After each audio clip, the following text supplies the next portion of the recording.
You've probably never heard his name. Most people haven't. There's no monument to him in Washington, no holiday named in his honor, no made-for-television movie with his face on the poster.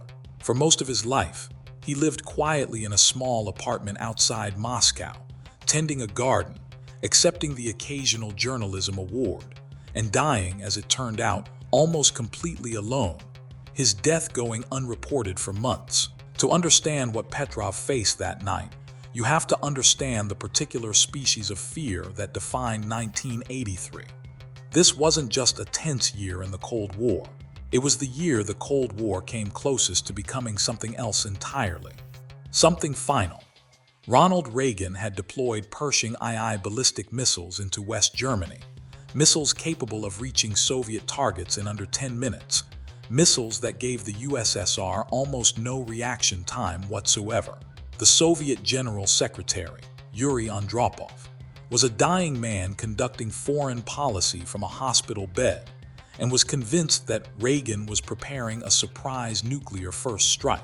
Soviet intelligence had been ordered to find evidence of that strike, not to search for it objectively, but to confirm it.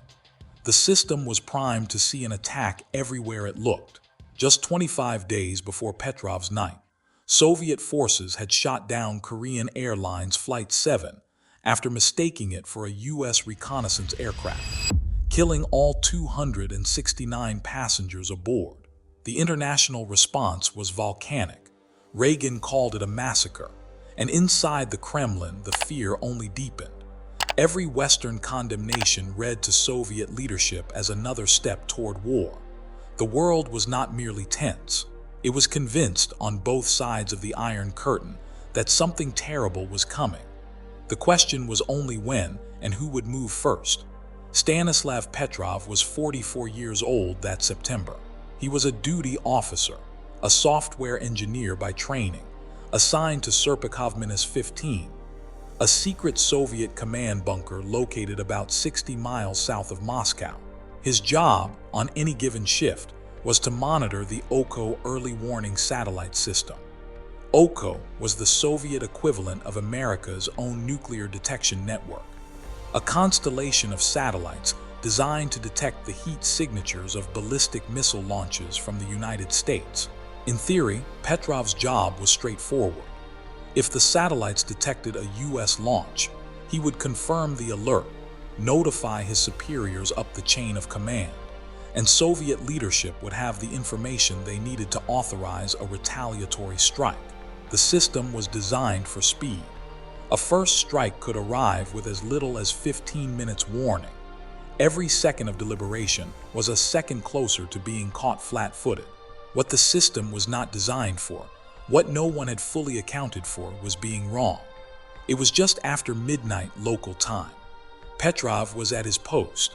The bunker hummed with the low noise of electronics and the particular quiet of men trying to stay alert through the small hours. And then the sirens went off. The satellite network was reporting a launch, one intercontinental ballistic missile inbound from the United States.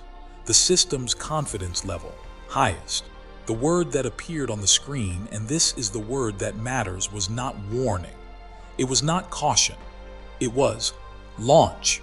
Petrov had seconds to decide whether to report this up the chain of command as a confirmed attack in progress. He did not.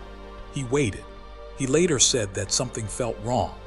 The doctrine of a U.S. first strike had always assumed a massive simultaneous launch, hundreds of missiles at once, designed to overwhelm Soviet defenses before a response could be mounted. Why would the Americans fire one? Why just one missile, telegraphing intent, giving the Soviets time to respond? It didn't fit the logic of how nuclear war was supposed to begin. Then the system reported a second missile, then a third, then a fourth, then a fifth. The alarm was now screaming at him that 5 American ICBMs were inbound, their heat signatures confirmed, their trajectories calculated.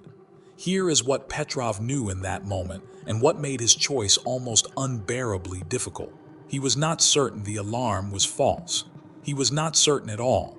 The system had never before reported a launch. The confidence indicators were at their highest levels. Everything the technology was capable of telling him, it was telling him, this is real. What he had was not certainty. What he had was a feeling, an intuition shaped by engineering experience and an understanding of military logic that told him something wasn't adding up. 5 missiles was still not the saturation strike doctrine called for. The ground-based radar stations, which should have been confirming the detections, were showing nothing.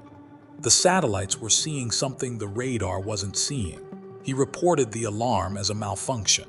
He picked up the phone and told his superiors that the system had produced a false alert. And he waited. He waited to find out if he was right.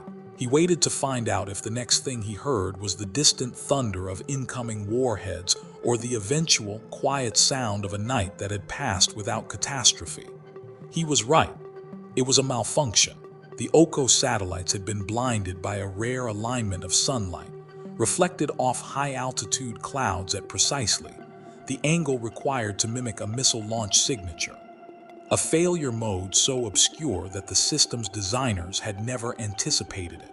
The software had interpreted reflected sunlight as rocket exhaust, and for approximately 4 minutes, one man had stood between that software error and nuclear war. Petrov was not celebrated. He was not promoted. He was not given a medal. Instead, he was quietly reprimanded. Not for his decision, officially, but for failing to properly log all of the required paperwork during the incident. In the Soviet military's accounting, he had made an administrative error. The fact that he had also potentially prevented the end of civilization was not, apparently, a line item on the evaluation form. He was reassigned not long afterward. He took early retirement. He had a breakdown. His wife became gravely ill. He spent decades in relative obscurity, living on a pension that in some years wasn't enough to keep him properly fed, in a small apartment in Fryazevo, a town outside Moscow that most people couldn't find on a map. The world did not know his name until 1998, when a retired Soviet general mentioned the incident in a memoir. Western journalists picked up the thread. The story spread slowly in waves. He gave interviews. He traveled abroad. He received a humanitarian award at the United Nations in 2006. He accepted the Dresden Peace Prize in 2013. The documentary film, The Man Who Saved the World, was released in 2014, and for a brief moment, some corner of public consciousness turned in his direction.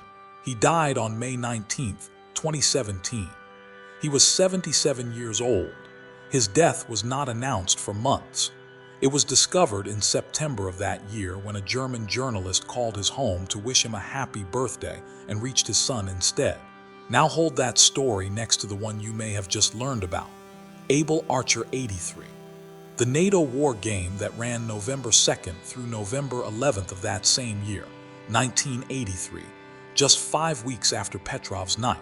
A military exercise so realistic that Soviet commanders armed nuclear aircraft and prepared launch orders, convinced that the simulation was cover for an actual first strike. 2 incidents, the same year, the same Cold War fever dream playing out on 2 different nights, through 2 different systems, involving 2 different men who had to make life-or-death decisions without enough information, without enough time, and without any real certainty that they were right. In September, it was a Soviet lieutenant colonel staring at a screen that said launch and choosing to wait. In November, it was Soviet military commanders staring at a NATO exercise and choosing, just barely, not to act. Neither man knew about the other's moment. Neither knew how close the other had come. And the Americans, in both cases, had no idea that any of this was happening at all. There is a particular kind of history that we tell ourselves about nuclear war. We tell ourselves it was prevented by great men making great decisions, by Kennedy and Khrushchev at the negotiating table, by arms treaties and red telephones, and the careful architecture of mutually assured destruction. And that story isn't entirely wrong. Diplomacy mattered, treaties mattered. The logic of deterrence, however grotesque, held. But the story of 1983 tells us something else. It tells us that the system also held because of two men who were not great statesmen, who were not in the room where it happened, who were not remembered by history until almost by accident, who simply, in the loneliest moments of their careers, chose caution over certainty and restraint over fear. Stanislav Petrov is sometimes called the man who saved the world. It's a title he reportedly found uncomfortable. In interviews, he would push back on it, say he was just doing his job, say that any of his colleagues might have done the same. He was probably being modest. He was also possibly being honest in a more complicated way, because the real lesson of his night and of Abel Archer and of 1983 as a whole is not that one man saved the world. It's that the world more than once almost ended by accident, and the margin between here and gone was 4 minutes, a software glitch, a reflected sunbeam, a gut feeling from a tired man on the night shift who had no way of knowing he was right. We're still here, and we owe that in some irreducible measure to a garden-tending retiree in a small Russian apartment who most of us never thought to name.